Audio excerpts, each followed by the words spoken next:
Assalamualaikum warahmatullahi wabarakatuh. Selamat malam. Kali ini podcast Radio Sampit kembali hadir.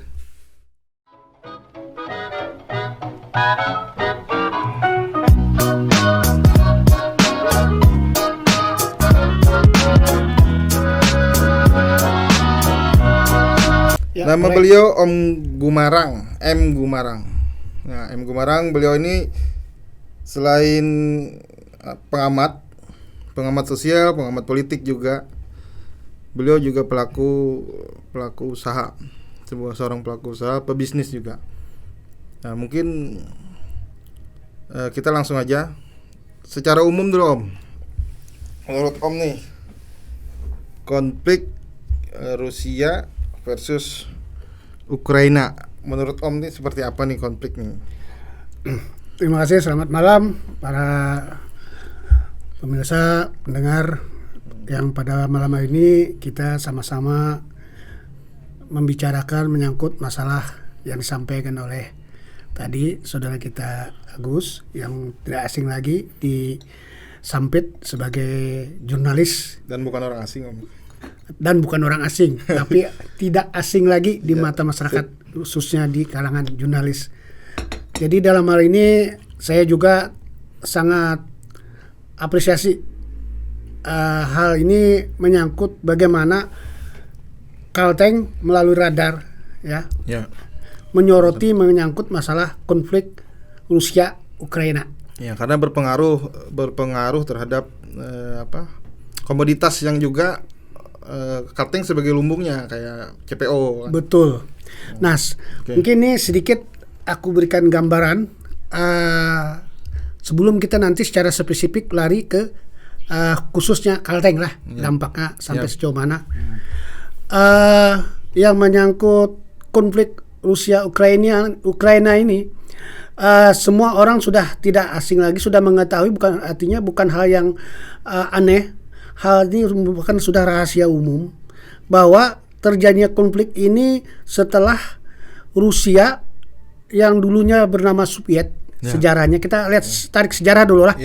Kita tarik sejarah dulu. Jadi setelah terbentuknya Soviet Perang Dunia Kedua, itu Soviet membentuk seperti tidak kalahnya seperti NATO. Artinya ada menyangkut fakta Warsawanya yang terkena dulu. Jadi mereka membuat suatu kekuatan Eropa Timur bersama Rusia pada saat itu, yang sekarang sebagian sudah bergabung ke NATO dan ke Uni Eropa. Nah, jadi dalam hal ini sejarahnya bahwa setelah Uni Soviet ini terbentuk setelah Perang Dunia Kedua mengimbangi NATO. Nah, dengan terkena dengan Fatwa Warsawa tadi yang menyangkut kelompok militer mereka lah, seperti NATO lah. Kemudian perkembangan mereka terjadi perang dingin dengan Amerika, khususnya NATO, yang dimana dalam hal ini NATO ini identik dengan Amerika, dengan Amerika dan sekutunya Inggris dan sebagainya, Prancis. Nah, perang dingin terus terjadi sampai juga dulunya hampir tahun 62 hampir terjadi Perang Dunia Kedua, masalah Kuba. Ketiga mungkin. Dunia ketiga, betul. Akibat daripada masalah di Kuba. Hampir memetik daripada Perang Dunia Ketiga. Karena dipengaruhi komunis mungkin. Komunis. Kemudian terus berlanjut perang dingin berlanjut, terjadi kompetisi yang luar biasa antara dua blok ini. Blok barat istilahnya dengan blok timur. Jadi sebentar, Om. Dua blok ini Amerika dengan Soviet waktu itu pemenang Perang Dunia Kedua kalau nggak salah. Ya, betul. Mereka membagi dunia ini dua bagian. Betul. Nah, posisi Indonesia ini mungkin di negara non blok ini, di negara belahan ketiga. Betul. Jadi terjadilah tadi dua blok yang kita konsentrasikan. Indonesia dalam hal ini termasuk bagian yang non blok, artinya bukan blok. Artinya di luar kedua blok tersebut. Termasuk dulu kalau tidak salah Yugoslavia termasuk non blok juga. Kemudian setelah perang dingin ini terus tahun ke tahun terjadi terus sampai terjadinya beberapa kejadian-kejadian yang menimbulkan ketegangan antara kedua blok ini. Ya. Nah, Termasuk, tapi kalau kita sadari, memang Amerika setelah tahun 91 Uni Soviet karena krisis ekonomi dan keuangan runtuh, banyaklah negara-negara yang tergabung di Uni Soviet ini memisahkan diri. Kemudian mereka memproklamirkan kemerdekaan. Nah, di situ Amerika, Uni Eropa dan NATO tadi sudah artinya sebagai pemenang.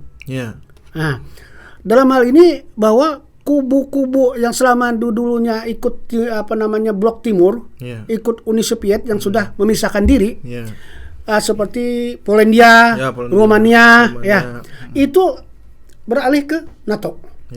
Nah, tertinggallah di antaranya nih adalah Ukraina. Ini kita cerita sejarah lah. Nah, tertinggallah Ukraina nih. Nah, Ukraina ini tertinggal padahal dia berbatasan dengan Polandia dengan Rumania. Nah, melihat perkembangan ekonomi tidak seimbang, kelihatan. Sejarah ini kita bicara dulu lah. Artinya Ukraina ini dibandingkan dengan tetangganya, saudaranya dulu, seperti Polandia dengan Rumania ini lebih maju. Karena berkiblat ke blok barat. Ke blok barat. Nah, karena berkiblat ke blok barat, akhirnya ada suatu kesenjangan kemajuan itu. Jadi karena dianggap bahwa sementara ini Ukraina masih pengaruh politik dan pemerintahan dan ekonominya masih dipengaruhi oleh Kremlin, Rusia.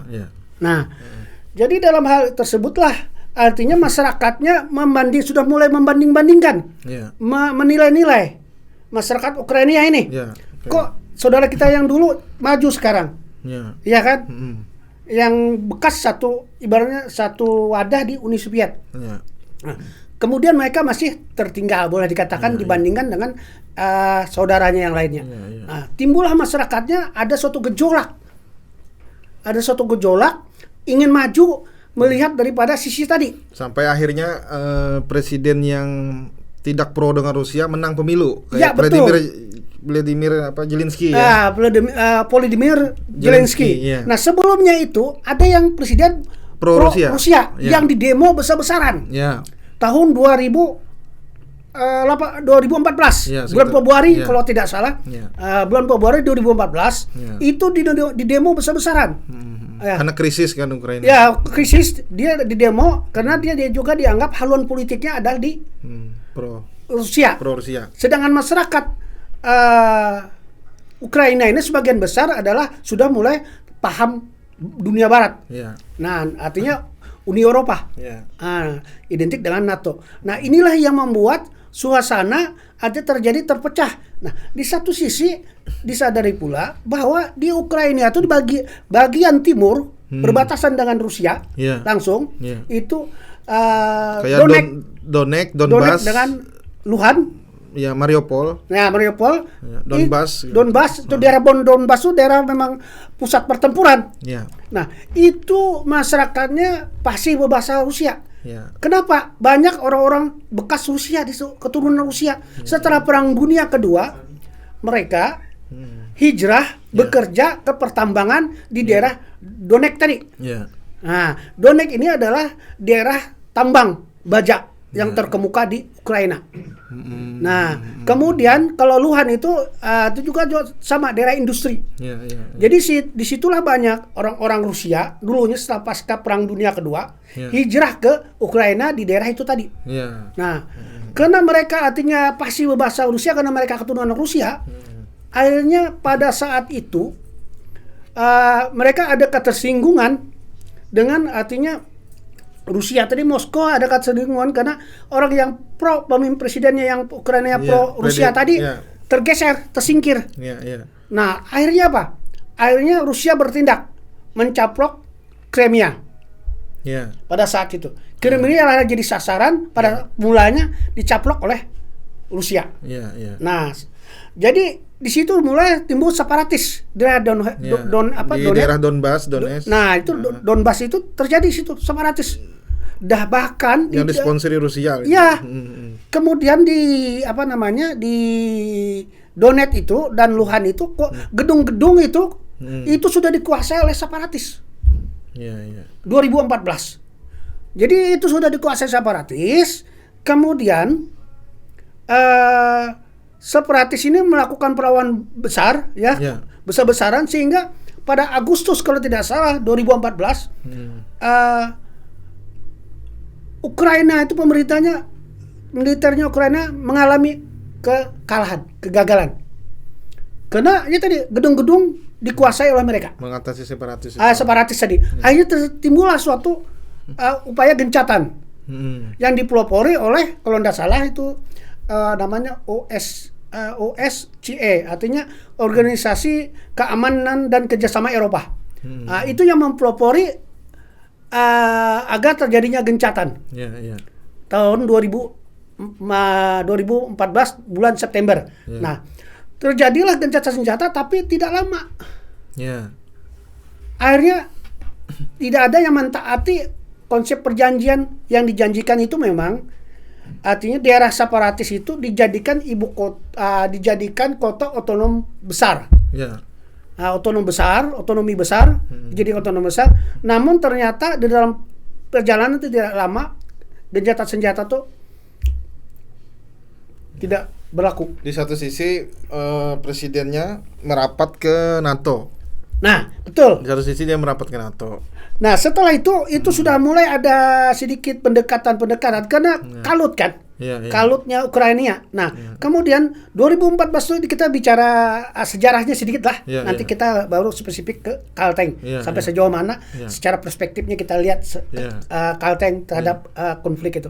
Nah, jadi setelah 2014 itu pertama terjadi dipelopori tadi oleh OSCE tadi lah, terjadi perdamaian tadi, konflik gencatan senjata, ternyata balik lagi, kemudian terjadi lagi konflik besar, ya, pada bulan Februari kalau tidak salah, 2015.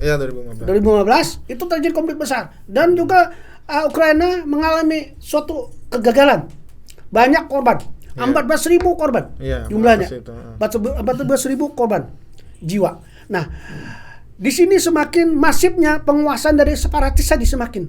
Akhirnya Ukraina melalui bantuan Jerman dan Perancis minta untuk dilakukan perdamaian, difasilitasi oleh Jerman dan Perancis. Nah, kemudian dilakukan kesepakatan di daerah Minsk. Kalau tuh Minsk namanya daerah Minsk, kota Minsk. Kalau yang istilahnya sama Belarusia lah. Belarus. Nah, Belarus. Nah, setelah itu dilakukan pada bulan Februari 2015 kesepakatan gencatan yang disponsori atau yang difasilitasi oleh tadi Jerman dengan Prancis.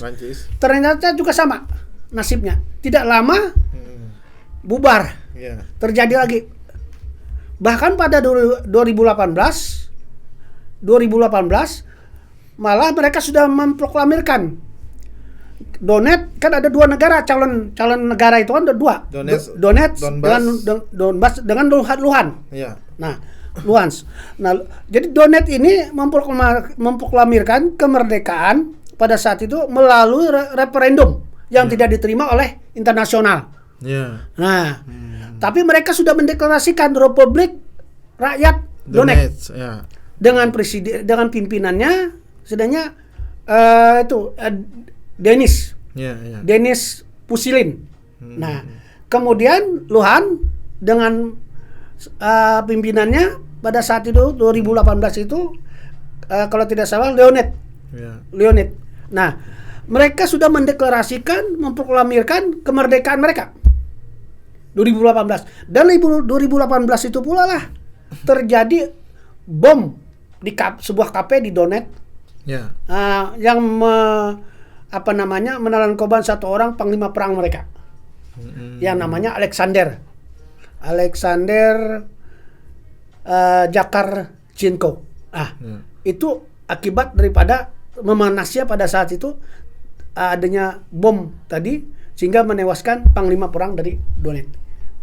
Nah, dari sini kita melihat perjalanan Ukraina ini memang terkunci selama 8 tahun mulai 2014. Jadi perang yang invasi Rusia itu sebenarnya sudah ada bibit-bibitnya 8 tahun. Sudah 8 tahun.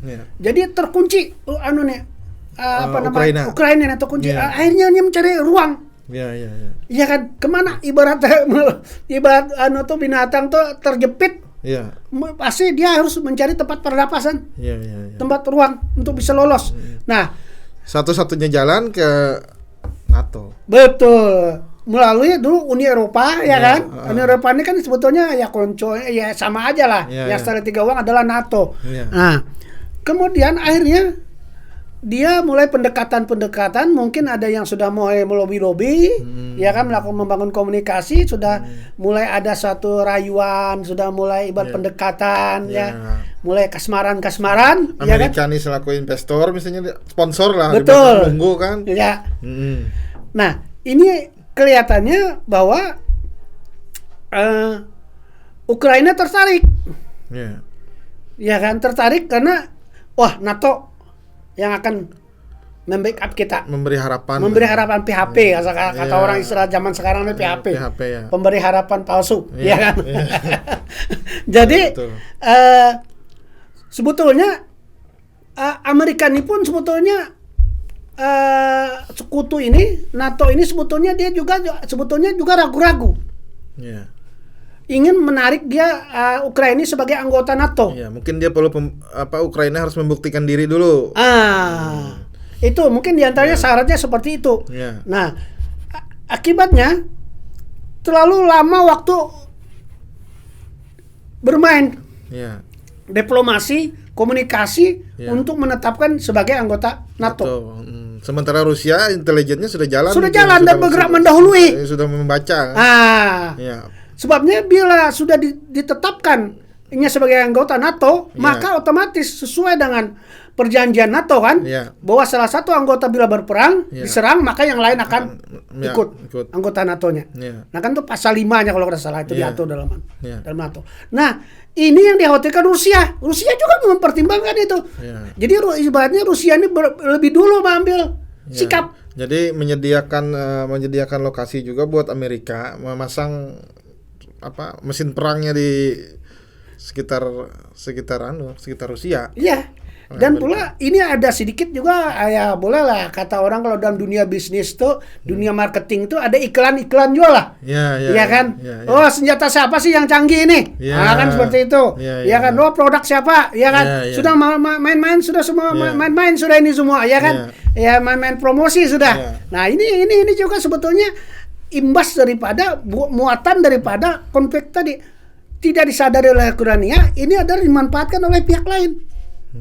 Promosi, Iya. ya kan? Apakah dia ikut perang langsung atau tidak itu tidak masalah, tapi mereka sudah diboncengi promosi tadi. Nah, ini yang celakanya tadi, ya kan? Nah, itu. Nah, kemudian kalau kita lihat lagi, kita tarik lah. Kalau kita tarik dari kedua kekuatan NATO, Iya. NATO ini kan sebetulnya didirikan adalah untuk kepentingan masalah militer, Iya. pertahanan keamanan, ya kan? Untuk kepentingan alasannya kedamaian dunia, Iya, iya. perdamaian dunia, ya kan? NATO artinya bila mana secara diplomasi, secara pendekatan diplomasi artinya tidak jalan, gagal, Iya. maka cara militer yang akan ditempuh, kan gitu. Iya, NATO kan seperti itu. Iya. Nah, kalau kita banding Rusia pun sebenarnya ada punya selain NATO, tapi berbeda tujuannya, berbeda latar belakang. Iya. Kalau NATO tadi tujuannya semata masalah militer, Iya. ya kan? Mm-mm. Nah, kalau Rusia ini berlatar belakang untuk ekonomi, kemajuan Iya. ekonomi, pertumbuhan ekonomi, Iya. yaitu namanya BRICS. Jadi itu ada 5 anggota. BRICS asalnya 4, jadi 5. Jadi BRICS itu Iya. Brasil, Iya. Rusia, Iya. India, Iya. Cina, Cina. South Afrika Selatan. Iya, iya, iya. Nah, karena terakhir baru 2010 Afrika Selatan ikut bergabung. Iya, iya. Nah, jadi dari sisi dibandingkan kekuatan, ini kalau kita bicara kekuatan ini, Iya, iya. ya kan? Walaupun sebetulnya berlatar belakang ekonomi, tujuannya untuk ekonomi, Ya. tapi kan ini sudah ada persekongkolan ini. Ya, mereka pun punya Blok ini sudah 5 besar. 5 ini walaupun kecil tapi senjatanya Nah, mengerikan. jadi mereka ini sudah membentuk blok dengan alasan ekonomi tadi. Ya. BRICS tadi, lain Ya. bank rakyat Iya, yang lain bukan. beda. Nah, ini BRICS artinya Brazil, Rusia, Iya. India, Cina, South Afrika Africa, Selatan, ya. South Afrika. Nah, jadi dalam hal ini menarik sedikit kalau kita lihat bahwa perbandingan kekuatan, ya kan? Nah, kalau kita lihat dari kekuatan, kalau ditarik ke urusan militer, Iya. ya kan, lima sekutu tadi, Ya. ya kan, BRICS tadi Ya. dibandingkan dengan NATO. Kalau NATO jumlahnya 30 anggotanya, kalau ini 5. Iya. Nah, sekarang kalau kita lihat data yang kita lihat, dua kekuatan ini Ya. memang ada plus minus, tapi memang tetap lebih unggul NATO. Tapi 5 ini kan mau berkembang nih. Nah, berkembang. Korea Utara merapat. Nah, kemungkinan nanti akan bertambah, bukan BRICS lagi. Bahkan Arab Saudi pun sekarang Ada kemungkinan. sudah mengolok-olok sama Amerika. Betul. Bikin anekdot, bikin apa? Ya mengejek Joe Biden lah. Ya. Agar artinya menciptakan, Saudi ini kan menciptakan nilai tawar juga. Iya, menciptakan Nilai tawar. Hmm. Nah, jadi kita lihat bahwa BRICS ini kalau kita perbandingan dengan kekuatan NATO tadi, NATO. pertama dulu dari jumlah pasukan. Iya. Nah, dari jumlah anggaran. Iya. Anggaran jauh kalah BRICS. Ya, tambah Amerika lagi kan. Ya, NATO. BRICS anggaran militernya cuma 300 miliar dolar lebih. Heeh. Sedangkan NATO 1.000 miliar dolar lebih. Iya. Kan jauh. Ya. Berapa? Itu sepertiganya lah. Iya. Nah, jadi jauh. Cuma keunggulan penduduk. Iya, betul. Atau penduduk dan Jumlah tentara. jumlah tentara. Iya. Jumlah tentara kalau BRICS nih Rusia anunya ini kumpulannya Rusia ini Iya. pasukannya jumlah 10 juta. Kayak Cina aja penduduknya 3 Iya. miliar, tambah India. Ya, 10 juta itu pasukannya. Iya. Nah, sedangkan artinya itu 10 juta itu termasuk yang aktif maupun cadangan Ya. maupun perada militer kan. Ya, Kan ya. ada 3 pengkategoriannya itu kan. Ya, ya. Aktif, cadangan, parada militer. Ya. Nah, itu jumlahnya 10 juta. BRICS tuh. Artinya di mana hampir 2 kali lah jumlahnya. Ya, ya. Sedangkan NATO 6 juta Iya. lebih. Ya. Ini 10 juta lebih. Dan yang 5 ini banyak menguasai sumber daya alam juga. Ya, yang 5 ini banyak menguasai sumber daya alam. Terutama bahan bakar kan. Betul, energi. Iya, energi. Nah, jadi dari sini kemudian dilihat dari persenjataan. Tadi anggaran sudah lah Ya. sepertiganya. Hmm. Bahwa BRICS itu artinya sekutunya Rusia itu cuma sepertiga NATO. Ya. Nah, dari sisi persenjataan alutsista, Ya. angkatan darat itu hampir berimbang, tapi lebih dominan BRICS, Ya. lebih unggul sedikit. Ya. Cuma yang menjorok Hmm. angkatan laut dan angkatan udara. Iya. Apalagi kapal induk Iya. 17. Jauh sekali. Iya. Jadi memang NATO ini kan identik dengan Amerika ini kan mereka lebih militer itu lebih mengkonsentrasikan, lebih memukuskan kepada laut dan udara. Iya. Makanya mereka butuh kapal induk. Karena di negara mereka kada mungkin perang gitu. Iya. Ya kan kira-kira gitu ya kan. Politik luar negerinya aktif. Iya. Keluar. Itu biasanya yang bikin gaduhnya di negara lain kan gitu. Iya. Nah, jadi kemudian ini memang permainan politik global kelihatannya ya kan. Iya. Amerika ini banyak menggunakan standar ganda.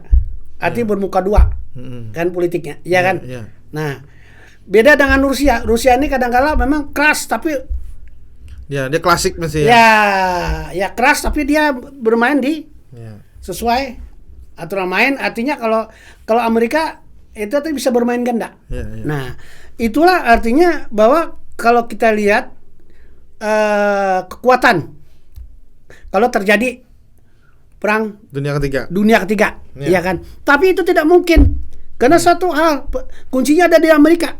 Ya. Nah, kunci NATO ada di Amerika. Presiden Joe Biden mengatakan Ya. ada 5 pernyataannya Ya. yang tidak mungkin NATO itu akan ikut konflik. Ya. Kalau jual-jual senjata atau bantu-bantu senjata boleh lah, itu kan muatan Ya. promosi, ya kan? Atau mungkin konsep perang dunia ketiganya sekarang tidak head to head, tapi NATO misalnya cuma ngirim senjata. Ya, sekalian promosi. Sekalian promosi sebenarnya. Senjataku bagus, merek ini dan sebagainya. Ya, apakah itu entah nanti gratis kepada Ukraina atau nanti Ukraina bayar utang, belum tahu lah. Itu gampang nanti kan. Ya. Biasanya mereka tuh artinya kalau nanti mungkin belakangan itu hitungan. Ada hubungan apa nantinya. Yang jelas senjata namanya kalau memang unggul berarti kan nanti dibeli orang. Sementara ini biar aja promosi dulu kan seperti itu. Nah, kemudian tadi bahwa kenapa tidak memungkinkan perang? Ya kan tadi? Karena kuncinya ada di Amerika, ya kan? Nah, karena Presiden Amerika sekarang adalah dia menyatakan ada 5 penyebab bahwa tidak mungkin perang. 1, karena tidak ada kepentingan pertahanan keamanan. Nah, tidak ada kepentingan pertahanan keamanan nasionalnya lah. Bagi negara sekutu, bagi negara NATO. Artinya situ tidak ada pangkalan militer maksudnya, ya kan? Tidak ada sumber daya alam, energi yang strategis. Kemudian bukan berbatasan langsung dengan mereka, bukan tetangga dan sebagainya. Nah, jadi ini alasan malah yang dikemukakan. Mungkin Amerika malah lebih seksi melirik alokasi Laut Cina Selatan. Betul. Yang sekarang banyak menyimpan sumber energi kan. Lebih kedua, ke timur. Saya lanjutkan. Kedua, bahwa Amerika menyampaikan sebagai juru bicara NATO, anggap sajalah sebagai juru bicara NATO, Presiden Joe Biden mengatakan bahwa kedua, bahwa tidak ada naluri lah, artinya untuk ke situ. Nah, jadi istilahnya naluri non intervensi. Jadi tidak ada, karena Biden ini mulai dulu juga dia menentang hal-hal yang seperti itu, seperti kejadian di Libya yang pada Presiden Obama ini menentang adanya intervensi pada saat itu kan, untuk mengintervensi ke Libya. Nah, jadi mungkin Biden ini tidak seagresif George Bush zaman George Bush Betul, zaman George Bush. Tidak seagresif itu. Nah, kebijakannya. Kemudian ketiga, bahwa artinya masyarakat Amerika tuh tidak menginginkan perang. Mungkin sudah disurvei, sudah dilakukan penjajakan. Apalagi kita kan tahu Amerika ini kan kita sama-sama baru bangkit dari pandemi Covid. Betul. Amerika kan sangat terpuruk juga, mungkin itu pertimbangannya. Betul sekali. Mereka lebih concern, masyarakatnya menginginkan pembenahan di ekonomi dan keuangan dan kesehatan.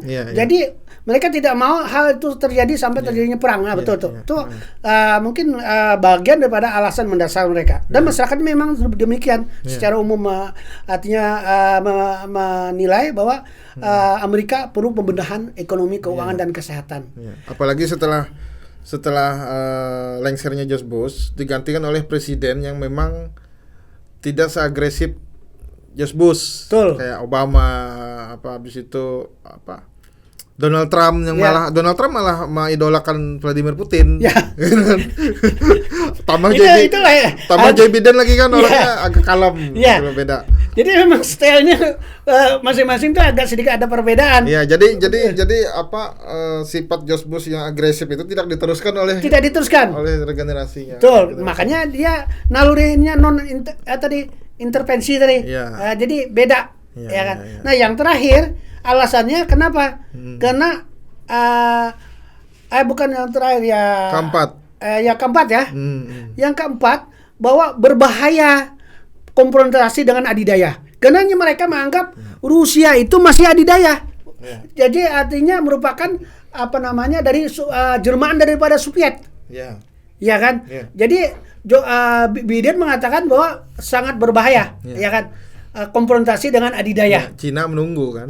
Cina menunggu, dan Rusia ini ya contohnya aja sudah kayak Shenzhen kan, Chechnya sudah ikut. Nah, kan itu sudah antar negara sudah terlibat kan? Artinya kan Cina ini kan sekarang jadi raksasa dunia. Betul. Bila dua raksasa ini terjadi konfrontasi, tinggal satu raksasa ini dia akan dominasi.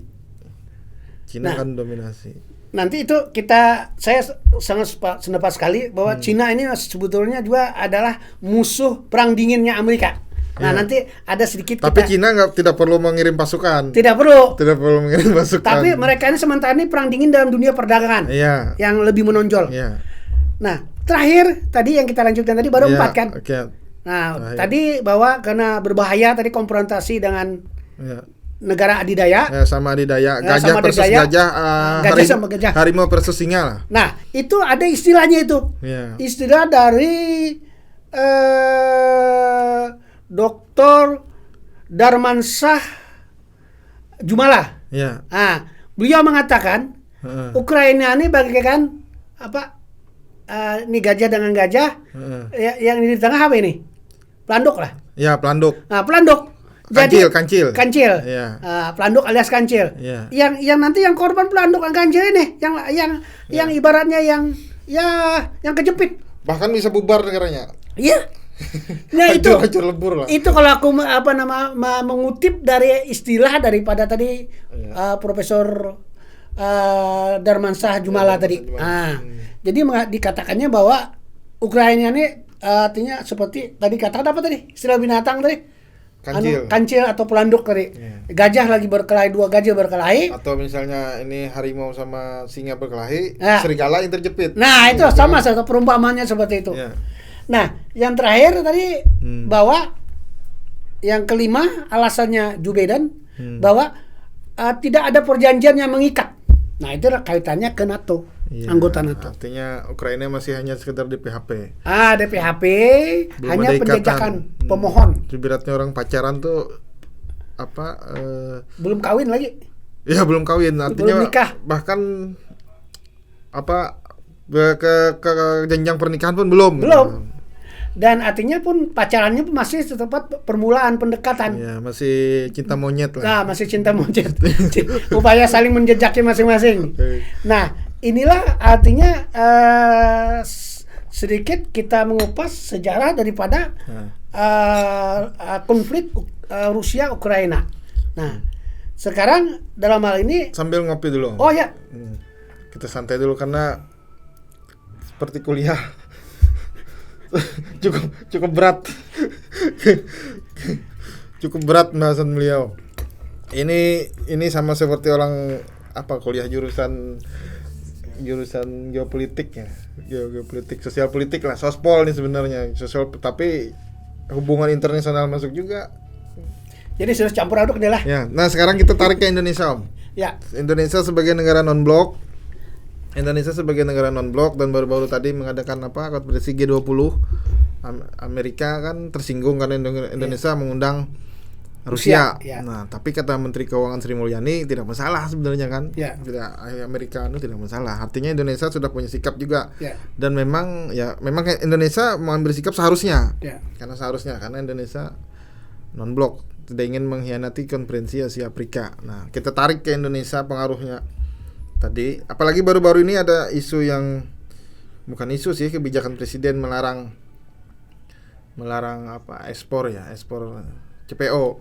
Nah, dan minyak goreng. Ya, otomatis Indonesia ini kan pengaruhnya ekonomi nih. Kalau militer nggak mungkin lah. Kita tarik pengaruhnya ekonomi. Nah, menurut pandangan Om Gumarang terhadap konflik Rusia ini. Sedikit memang konflik ini memang boleh dikatakan pasti memiliki dampak, itu jelas, terutama ekonomi dan perdagangan, ya kan? Karena bila mana kita ada hubungan saling membutuhkan, ekspor maupun import, maka itu akan terjadi nanti pengaruh, nah, baik langsung maupun tidak langsung. Kira-kira Om, ini Indonesia nih sebenarnya untung apa tidak apabila konflik ini terus berkepanjangan di Eropa? Karena kita tahu awal konflik tadi Indonesia diiringi dengan harga minyak naik sebagian, tapi untuk yang pertama yang non subsidi. Nah, minyak goreng. Nah, makanya itulah bahwa sebetulnya boleh dikatakan minyak goreng ataupun CPO memang kita tidak terlalu signifikan terganggu ya. Karena kenapa? Karena perdagangan kita ini, Indonesia ini lebih dominan adalah Cina, India, Ya. Ini lebih dominan. Ada sih Uni Eropa, Nah, cuma syaratnya kan berat. Ya, syaratnya Banyak agak syarat. berat dan kuantitinya, volumenya juga lebih kecil. Ya. Aja Uni Eropa maupun Amerika. Tapi harus diingat, Hmm. Uni Eropa ini punya pengaruh terhadap harga, menentukan harga, mengendalikan harga CPO. Karena harga CPO ini dikendalikan dua negara, yaitu Den Haag di Belanda, Ya. Den Haag. Ya. Nah, dengan di Malaysia, Kuala Lumpur. Jadi Indonesia ini memang agak sedikit Tapi padahal Indonesia penghasil sekarang nomor 1 CPO. ya, inilah Indonesia harus perjuangkan. Sebetulnya Indonesia memang harus memperjuangkan. Bolehlah dulu Malaysia karena dia nomor 1. Ya. Kemudian Malaysia megang peranan baik dari sisi harga maupun daripada sisi yang berkait menyangkut CPO tadi lah. Ya. Bahwa kadang-kala orang pun perjanjian, ya kan, perjanjian Ya. yang menyangkut CPO dan sejenisnya, itu kadang-kala memang selain harga mengacu kepada Malaysia, Ya. tapi juga kadang-kala seperti ya kayak apa ya, lembaga apa namanya, kayak arbitrase atau gimana, atau itu kan ada forum namanya itu di Malaysia itu.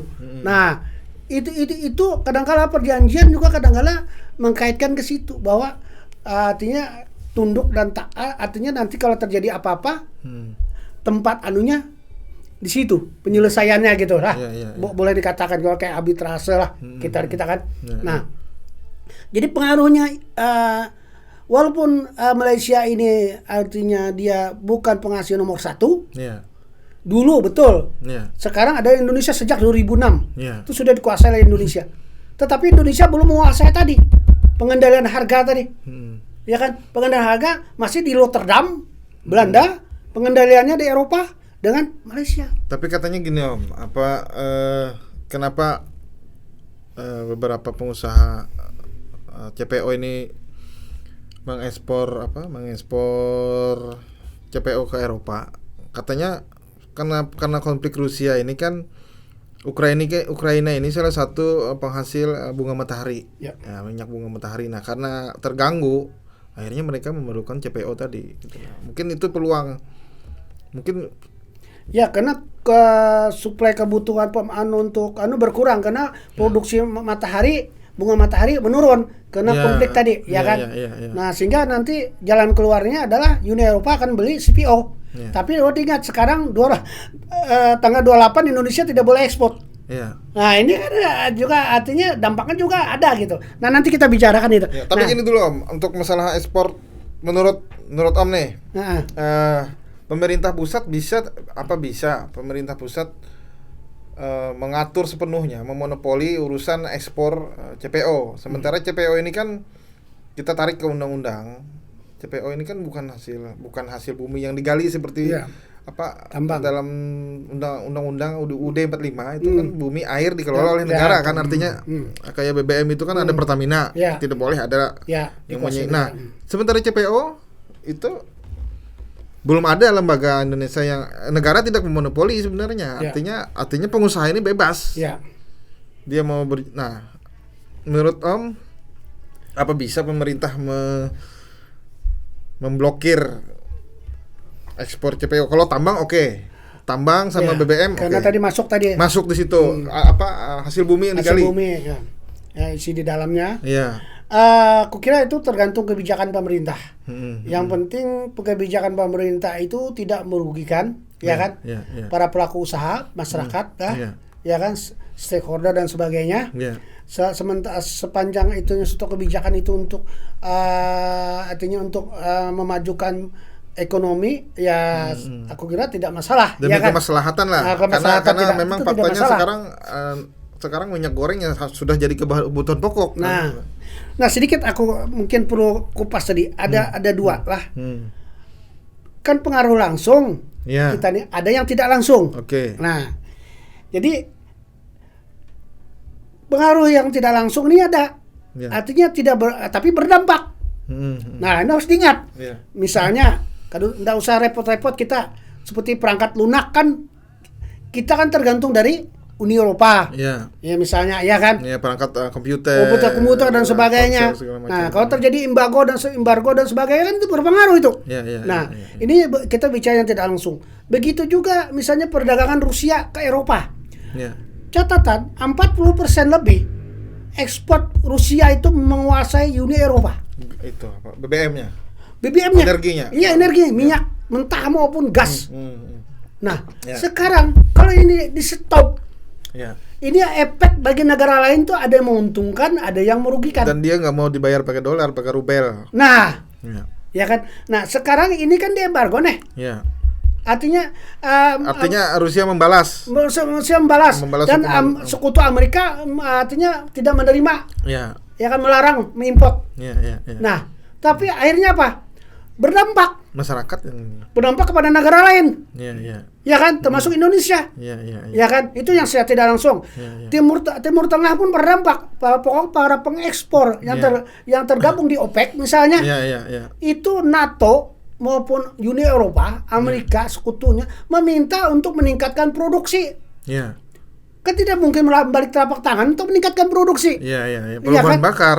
Hah, Perlu bahan bakar. perlu bahan bakar, perlu peralatan dan sebagainya. Ya. Perlu pertimbangan dari pengaruh terhadap pembiayaan, ya kan, dan sebagainya. Apakah ini nanti terjadinya misalnya kasarnya overproduksi, ya kan, atau terjadinya akibatnya ya bisa saja menimbulkan pengaruh terhadap harga, Ya, ya. ya kan. Nah, karena produksi itu berpengaruh terhadap harga. Ya. Nah, kalau artinya mempengaruhi nanti bisa merugikan negara produsen, mereka kan berpikir, makanya OPEC menolak dan mereka menjaga stabilitas harga. Karena produksi itu menyangkut juga ada kaitan dengan stabilitas harga dalam teori ekonominya. Ya. Nah, jadi akhirnya apa? Ya tadi akhirnya OPEC sementara ini menolak permintaan dari Uni Eropa tadi maupun sekutunya NATO dan sebagainya untuk menambah produksi. Nah, akhirnya itu berpengaruh tadi terhadap CPO. Ya. Ya kan, itu akibat tidak langsung berpengaruh kepada kita. Ya. Ada dua peluang yang akan terjadi. Peluang artinya usaha, potensi, ya kan, usaha. Kedua artinya sisi negatifnya. Juga ada sisi positifnya, kita dibutuhkan, misalnya biodiesel dari CPO, ya kan, itu akan meningkat ke Eropa. Tapi tergantung pula geopolitik kita tadi terhadap konflik tadi, ya kan. Nah, ya kan. Nah, kemudian gimana kita memerankan politik bebas aktif kita? Kita waktu kemarin juga hampir ada sedikit ketersinggungan Rusia. Jadi artinya Indonesia nih untung loh. Ada diuntungkan. Cuma gini, ini kan presiden kan ngambil kebijakan melarang ekspor CPO nih artinya dibatasi dengan dengan tempo yang kita belum tahu sampai kapan. Cuma kita lihat kondisi usia perkebunan sawit di Kalimantan Tengah kan termasuk yang terbesar di Indonesia. Kita lihat ini kan mau replanting nih. Sudah hampir 20 tahun lebih kan di Kalteng aja. Tanaman sawitnya sudah hampir 20, artinya sudah mau replanting. Apakah dengan nanti replanting otomatis produksi CPO ini berkurang. Nah, akhirnya ya pemerintah sudah tahu itu, jadi memang sengaja dikurangi karena memang nanti produksinya akan berkurang karena ada replanting. Ya, jadi memang kalau masa umurnya karena mungkin 25-30 tahun, ya kan, sudah tidak ekonomis lagi. Perkebunan kelapa sawit, mereka melakukan replanting sebagian sudah dilaksanakan. Tapi ya perlu diingat juga bahwa selain ini memang karena pas bertepatan dengan masa replanting, bahwa kita ini kan artinya pengekspor terbesar CPO maupun minyak goreng, ya kan, dan turunannya ya kan, nomor satu kita baru Malaysia. Nah, kalau kita tidak melakukan ekspor berarti kita kehilangan devisa. Siapa yang mengambil devisanya? Malaysia. Nah itu. Tapi tambang keluar. Tambang keluar. Ya. Devisa dari tambang bisa. Nah, itu ya tadi. Apakah bisa menggantikan CPO? Ya boleh saja, tapi kan kita ada yang hal dirugikan. Satu sisi. Jadi istilahnya perumpamaannya, analoginya, kalau kita mengeluarkan ambil suatu sikap, tindakan, Misalnya ada tikus di dalam gudang beras, Ya. kita ingin menyelamatkan beras, Ya. ingin membunuh tikus, jangan gudangnya dibakar. Ya. Ya kan? Harusnya bagaimana menciptakan racun tikus yang paten, paten. yang paten, yang tepat sasaran bagaimana untuk menjebak tikus. Ya. Artinya gara-gara yang 5 orang, 4 orang Ya. yang tersangka, ini kan gara-gara itu tuh alasan. Ya kan, dari Dirjen dulu Pedagang Luar Negeri, Iya, iya. ya kan, Mm-mm. PT Wilmar, Ya. PT Permata Hijau kalau Ya. tidak salah, Iya. dengan Minamás. Iya, iya. Nah, oknum-oknum itu. Nah, Ya, dari oknumnya. iya kan, oknum-oknum ini jangan sampai seperti analoginya tadi. Ya. Kita untuk mengusir tikus, membunuh tikus ke nama gerogoti padi, Ya. beras, Gudangnya dibakar. gudangnya dibakar Atau ditutup gudangnya. atau ditutup, ya kan? Yang jelas kalau ini kan artinya bukan hal yang menarik secara strategis, secara juga tidak populis kalau menurut aku ya. Ya. Artinya suatu kebijakan yang harusnya sebetulnya masih bisa ada langkah konsep kebijakan lain yang tidak harus secara totalitas melakukan seakan-akan gara-gara ekspor. Ya. Ya kan, gara-gara ekspor kemudian dilakukan kebijakan seperti ini. Nah, salah. Jadi gara-gara tikus gudang dibakar. Seharusnya main kuota aja harusnya. Ya, pengawasan diperketat, Ya. kuota juga dilakukan, ya kan? Pakai kuota. Ya kan? Jadi kemudian sanksi hukum dimaksimalkan. Ya. Ini kan sudah, kalau yang mereka berempat ini kan bukan yang korupsi lagi sebetulnya, banyak pelanggarannya, termasuk perlindungan konsumen juga kena, ya kan? Kemudian juga termasuk hak asasi manusia juga kena pelanggaran, karena mensengsarakan orang banyak. Ya kan? Berdampak lah. Berdampak, itu kan mensengsarakan orang banyak. Susahnya orang mencari minyak goreng, gara-gara yang 4 orang. Iya. Jadi pasalannya berlapis kalau kita kaitkan tadi. Kalau kita mau jujur. Iya kan? Nah, kalau pemerintah mau tegas, nah itu yang harus, aturan hukumnya harus jangan nanti mengecewakan. Iya kan? Nanti ujung-ujungnya orang di mana berada yang tersangka itu kita tidak tahu lagi. Karena dampaknya kan begini Om, dampaknya kan kalau misalnya CPO dibatasi, ini kan khusus petani ya. Kita berarti dampak petani. Betul. Ini kan petani di Kalteng kan lagi menikmati harga TBS. Betul. Nah, ternyata dibatasi. Ini dampaknya pasti petani, nanti yang korban petani, karena buah itu akan turun gara-gara kita tidak ekspor. Ya kan? Ya. Malaysia menikmati devisa, ya kan, devisa minyak goreng, devisa CPO dan turunannya dan sebagainya lah, ya kan, termasuk biodiesel dan sebagainya. Kan akhirnya kita bisa jualan ke Malaysia, tapi tidak dapat devisa. Tidak bisa. Nanti akhirnya bisa menyeludup salah-salah. Ini hati-hati, ya kan, menyeludupnya ke Malaysia, hati-hati loh. Iya. Ini waspada. Karena perbatasan kan. Oh iya. Ini waspada. Ya kan? Waktu kalau pernah ada kapal selam nanti di bawa CBO, ya kan? Nah, ini bahaya. Itu dari sawit sama kata orang perang konflik di Rusia Ukraina juga membuka peluang ekspor biji besi kan. Nah, ya. Karena di sana kan peralatan tempur sih agak semua nih. Mereka saya yakin lah mereka memproduksi banyak peralatan tempur yang memerlukan besi dan baja. Nah, Indonesia pasti ini tambang juga pasti ngirim. Nah, bahkan kalau perlu ini para pengumpul besi tua, saya pikir ada peluang usaha. Ada peluang usaha di Ukraina. Tapi untuk sekarang jangan. Jangan. Karena peluru sedang berkeliaran. Peluru aktif. Artinya cari link dulu di sana. Kumpulkan dulu. Jadi kontraktor. Jadi kontraktor, kumpulkan dulu besi tuanya, nanti setelah perang saya ambil misalnya kan. Kalau sekarang kecuali tahan tembak, ya kan. Oke, kita lanjut lagi Om. Nah, sekarang kalau kita lihat Ukraina itu hubungan perdagangannya langsung berpengaruh kita ada cuma sedikit, yaitu gandum. Gandum kita bisa ambil, artinya alternatif dari daerah Amerika ke selatan kalau salah lah. Nah, banyak penghasil gandum itu tidak terlalu berpengaruh. Nah, jadi bahkan Indonesia juga pernah barusan beli minyak mentah kan, yang sempat dihadang oleh Greenpeace. Nah, itu membeli apa menjual? Membeli. Karena mungkin murah, ya kan? Betul. Karena murah, nggak mungkin nggak ada murah. Iya, Pasti itu murah, nggak mungkin nggak murah. Iya, kan pasti murah itu. makanya dibeli. Atau ya kan? kapalnya disewa.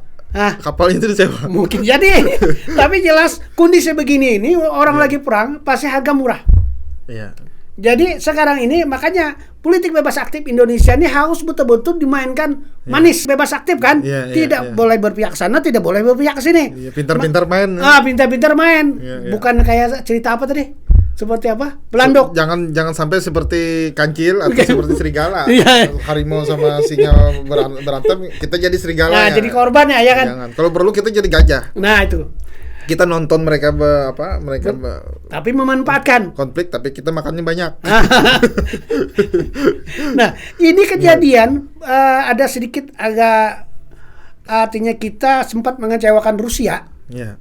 Sempat lah sedikit. Iya. Pada masa-masa penyerangan awal Rusia, Ya. intervensinya ke Ukraina, Mm-mm. bahwa Indonesia ikut resolusi PBB Ya. mengecam, Ya. ya kan? Nah, Indonesia masuk boleh dikatakan masuk perangkapnya Hampir, NATO. hampir. Ya kan, masuk perangkap NATO sudah hampir sekutunya. Untung masih mengecam, tidak Ya. mengambil kebijakan. Nah, makanya Ya. jadi di sini akhirnya tapi Rusia ini cerdas. Tapi artinya memang lah artinya kita pun tidak suka ada perang gitu. Ya. Rusia ini cerdas kelihatannya. Ya. Inya kayaknya tidak memperdulikan itu. Ya. Nah, kemudian Indonesia lagi cerdas juga meluruskan dengan pas peristiwa G20, acara Ya. G20 diundang secara khusus, dilayani secara khusus, Ya. ya kan? Artinya dalam hal ini Indonesia artinya membayar sudah. Ya. Ya, kekecewaan, Ya. artinya yang sedikit goresan tadi Jadi hubungan mesra yang dijalin dari zaman Balik. Soekarno balik tetap kembali. tetap terjaga. Nah, kemudian satu fakta pula di lapangan, Rusia sudah memantau. Di Indonesia nih faktanya memantau. Ya. Di masyarakatnya sudah dipantaunya. Ya. Bahwa masyarakat Indonesia ini sudah diukurnya bahkan di dunia maya, di dunia apa tuh? Apa istilahnya kata orang tuh kalau dunia maya tuh apa namanya? Warganet kah? Ya, di netizennya Ini juga itu 70% lebih mendukung Rusia. mendukung Rusia. Ura gitu. Hura, ya kan? Ya, hura Artinya itu. komen itu 70%. Ya. Itu mendukung Rusia. Ya. Jadi Rusia secara fakta ini aman. Walaupun ada sedikit tadi kejadian insiden Ya. waktu resolusi ikut Indonesia itu ya. Ya. Tapi itu sudah dibayar dengan kehadiran pada G20 Ya. dengan fakta di lapangan masyarakat Indonesia. Ya, apalagi di Kalteng kan memang sudah ada hubungan dengan Rusia. Kita Nah, lihat betul. dulu jalan yang di Tengkiling. itu kan memang dibangun oleh Ya, hadiah dari Rusia itu. Hadiah dari Rusia. Nah, itu jalan itu sampai sekarang. Nah, ini ada bicara khusus masalah Kalteng lah kita lah. Bahkan sampai sekarang kalau misalnya di Kalteng ada kejadian kebakaran lahan, Ya. helikopternya kan dari Rusia. Iya, Om. betul, bantuan. Yang menyiram. Itu karena pilotnya waktu juga. Presiden Soekarno Ya. ada hubungan baik dengan Rusia, Ya. ya kan, dulunya. Ya. Nah, kemudian begitu Soekarno artinya membuka Palangkaraya Ya. menjadi ibu kota provinsi. Ya. Nah, di situ sumbangsi daripada Rusia terhadap Soekarno tadi, presiden kita Ya, dulu ya, yang ya, pertama, ya, yaitu membangun jalan tadi. Ya. Nah, sampai sekarang jalan itu karena berkualitas tinggi, Ya. sampai sekarang Masih utuh, awet, masih awet. Nah, itu hadiah daripada tadi Rusia tadi. Rusia. Ada hubungan secara historis dengan Kalteng, Kalteng. ya, Jadi ya. Kalteng ini secara khusus ada hubungan historisnya dengan pasca kemerdekaan dengan Rusia. Nah, jadi selain itu pula, kenapa Kalteng kita bicarakan juga selain ada hubungan historis tadi setelah pasca kemerdekaan tadi, Ya. bahwa ada hubungan bantuan Rusia tadi masalah jalan dari Tengkiling kurang lebih 32 kilo lah kalau tidak salah. Ya. Ke Palangkaraya lah arahnya. Ya. Kemudian pula setiap kebakaran hutan Rusia membantu Helikopter dengan pilot-pilotnya juga. dengan pilot-pilotnya.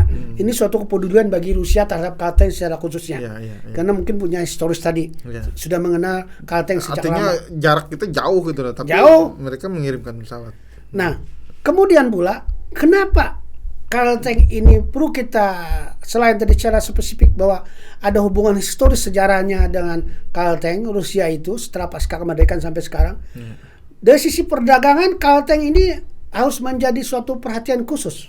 Khususnya masalah CPO tadi. Ya. CPO produk dari kelapa Karena sawit. salah satu daerah yang produksinya terbesar di Indonesia. Ya. Artinya Kalteng ini penyumbang 25% lebih produk CPO Ya. itu Kalteng. Ya. Artinya pesaing daripada Riau. Ya. Nah, Jadi Kalteng ini termasuk terbesar. Jadi 25% kalau sekarang sekitar 40 juta rata-rata per tahun, Ya. berarti 9 juta ton per tahun Kalteng ini. Ya. Jadi kalau dikalikan harga sekarang misalnya yang harga 12.000 saja per kilo atau 12 juta per ton. Berarti 100 triliun lebih nilai Ekspor dari Kalteng. arti nilai produksi yang diproduksi CPO. CPO oleh Kalteng jadi 100 triliun lebih. Ya, ya. Iya kan? Nah, berarti 25%-nya berapa? Itu adalah Kalteng yang punya dari 100 triliun lebih tadi. Ya, ya. Itu Kalteng yang produksi. Total luas lahannya lebih Itu dari 2 juta lebih, 2 juta hektar. 2 juta 20.000 sekian. Ya. Total kawasan lahan yang sudah dikonversi untuk perkebunan kelapa sawit itu. Ya. Nah, jadi dari jumlah luasan lahan maupun jumlah produksi CPO secara nasional tadi, bahwa Kalteng 25% itu terbesar se-Indonesia, kontribusinya terhadap artinya produksi CPO secara nasional, berarti Kalteng ini punya pengaruh terhadap CPO. Ya. 25% loh. Besar, terbesar, 25%. Artinya bersaing dengan Riau. Nah, jadi dengan demikian wajar Kalteng ini ya harus kita daerah Kalteng ini harus juga pemerintah daerah juga harus pandai Punya bargaining ya. ya, pandai bagaimana kebijakan-kebijakan yang dalam situasi seperti ini itu bisa menguntungkan dan mengamankan dan menguntungkan dunia usaha, masyarakat dan stakeholder lainnya. Di sektor kelapa sawit. Khususnya kelapa sawit. Ya. Jadi itu belum di pangan lagi. belum. Ini yang berkaitan terhadap ekspor tadi. Ya. Nah, kita kan bicara karena CPO adalah ekspor terbesar di dunia ada dari Indonesia, 25%-nya adalah dari Kalteng. Ya. Nah, ekspor ini kemana saja? Ekspor tadi ke India, ke Cina, itu sama-sama besar. Ke Uni Eropa, ke Timur Tengah, ke Afrika. Ya. Nah, jadi kalau ini artinya kita pemerintah daerah tidak menyikapi dalam situasi konflik ini, artinya tidak memanfaatkan artinya sisi negatif dan positifnya, rugi. Karena itu berdampak. Jangan hanya nonton. Jangan hanya nonton. Ya, kebijakan apa? Jadilah kancil. Ya istilahnya katanya tadi istilah perumpamaan Mas Agus tadi, bagaimana kalau nanti habis perang nanti sana misalnya besi-besi bekas. Ya. Itu artinya nanti mulai sekarang mau di lobi-lobi. pengusaha apa? Pengusaha besi tua. Pengumpul besi tua dikumpulkan gitu, bikin asosiasi, kita berangkat ke sana. Itulah salah satu contoh itu ya salah kan. satu contoh. Nah, atau misalnya Kalteng artinya nantinya kalau pasca perang sudah mempersiapkan diri ikut melakukan pemulihan, recovery pembangunan. Yang kita khawatirkan pasca perang kan akan ada recovery. Itu kalau perang berhenti. Ya. Tapi kan kita belum ada tanda-tanda nih. Ya. Bahkan tanda-tandanya ke dunia ketiga. Ya. Masih di tengah-tengah. Nah, kalau dunia ketiga pun ini akan yang kita khawatirkan akan terjadi krisis pangan. Betul. Nah, kalau artinya asumsinya tadi perang itu diakhiri, maka kita juga harus punya konsep, ya kan? Di daerah ini potensi apa yang nantinya peran untuk bisa kesananya, ya kan? Baik bekerja sama dengan negara ketiga, baik bekerja sama dengan internasional, dengan Rusia, atau langsung dengan Rusia, atau langsung dengan Ukrainanya, misalnya. Artinya dalam rangka pemulihan dari, misalnya, kita sudah punya konsep, gitu, ya kan? Nah, misalnya. Ingat tadi pengumpul besi tua itu peluang. Ya, salah satu karena banyak tank hancur kan, itu besinya mahal. Itu yang sederhana ya. Okay.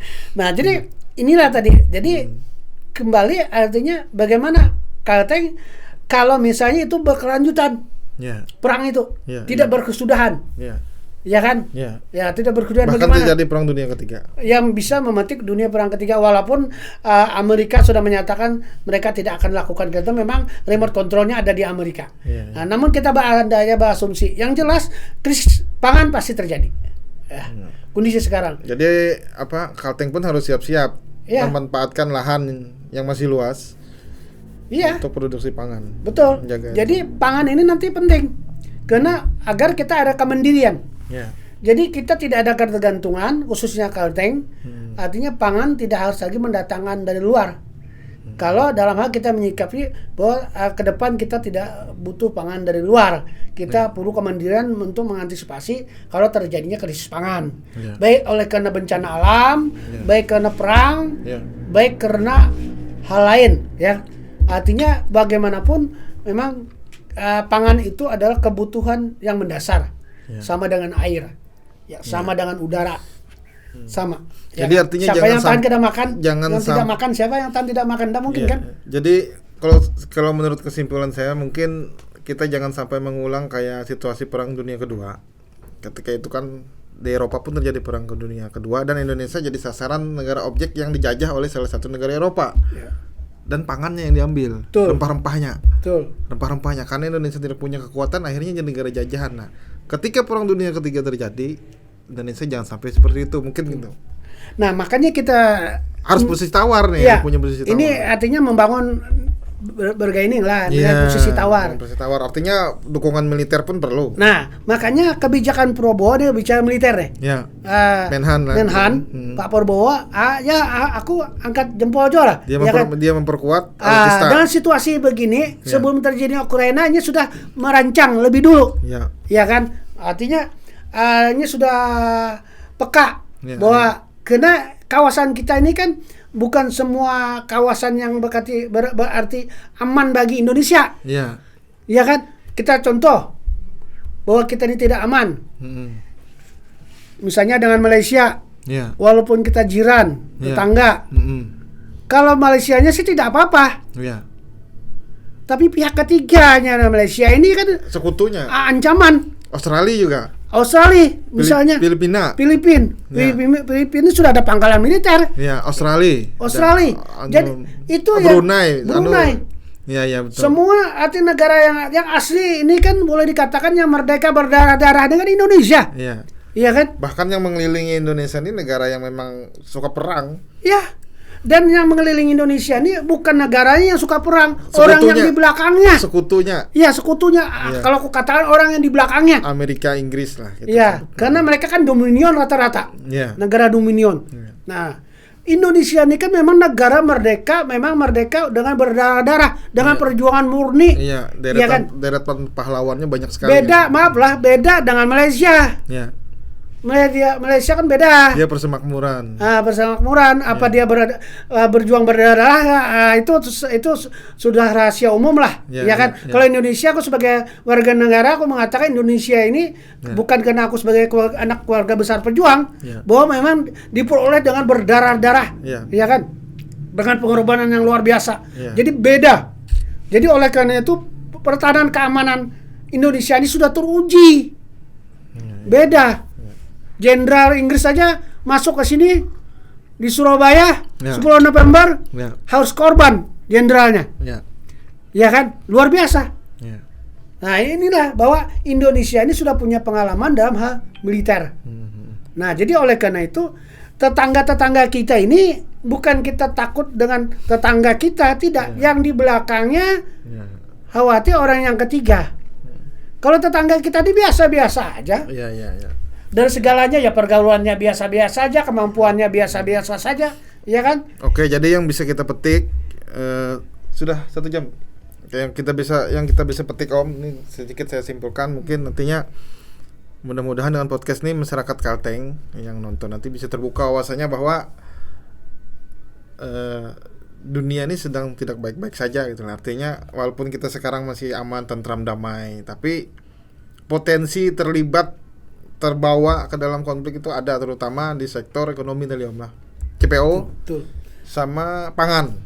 Nah, mumpung lahan di Kalteng masih luas, sebenarnya masih kesempatan. Untuk ada ruang masih untuk berupaya bebenah-benah. Paling nggak kita jaga-jaga lah. Kalau perang dunia ketiga terjadi, kita bisa mandiri. Terutama khususnya Kalteng.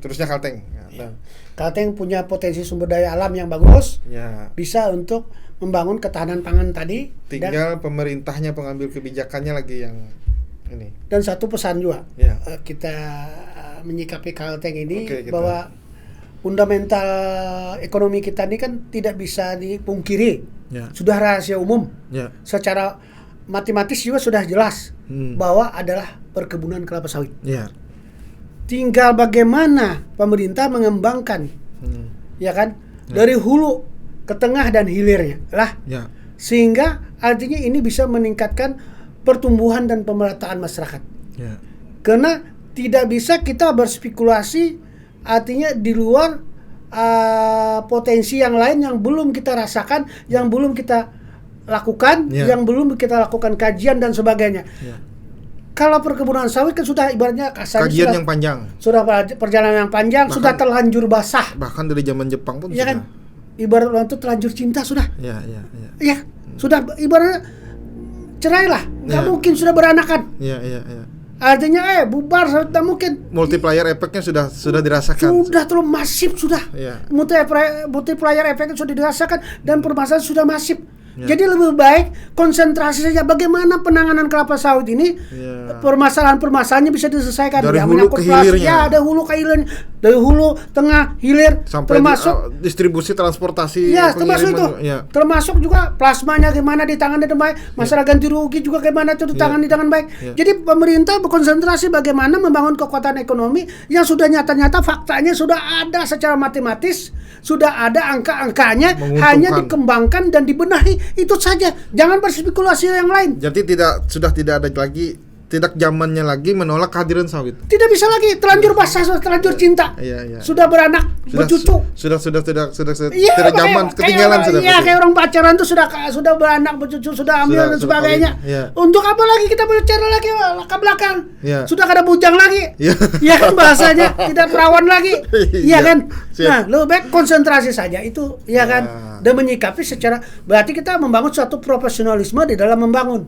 Ya. Jadi kita itu mungkinkah kita artinya sesuatu yang sudah jelas kita bangunkan usaha yang secara besar, secara sudah masif kita bangun, kemudian kita harus tinggalkan, atau harus kita melakukan mencari yang lain lagi kan tidak mungkin. Ya, ya, betul. Lebih baik kita benahi dan kita kembangkan dengan multipliernya yang ada yang besar ini, Ya. dari hulu menengah sampai ke hilirnya. Oke. Nah, mudah-mudahan apa yang disampaikan oleh Om Gumarang tadi bermanfaat dan bisa jadi sebuah inspirasi, sebuah statement-statement yang bisa membuka wawasan bagi penonton, terutama bagi pengambil kebijakan di Kalimantan Tengah. Kita harapkan bermanfaat karena banyak artinya sajian-sajian yang kaya akan gizi yang disampaikan oleh beliau. Nah, mungkin mohon maaf waktu kita terbatas. Mungkin kita sampai di sini dulu podcast kita, dan saya mohon maaf apabila ada kekurangan. Mungkin suatu waktu nanti kita undang lagi beliau untuk mengamati gejolak-gejolak sosial dan ekonomi yang terjadi di global yang kita bisa tarik ke Kalteng untuk lebih membuka wawasan kita. Jangan lupa tekan tombol like dan subscribe juga channel YouTube Brother Sampit. Terima kasih. Selamat malam. Assalamualaikum warahmatullahi wabarakatuh. Waalaikumsalam.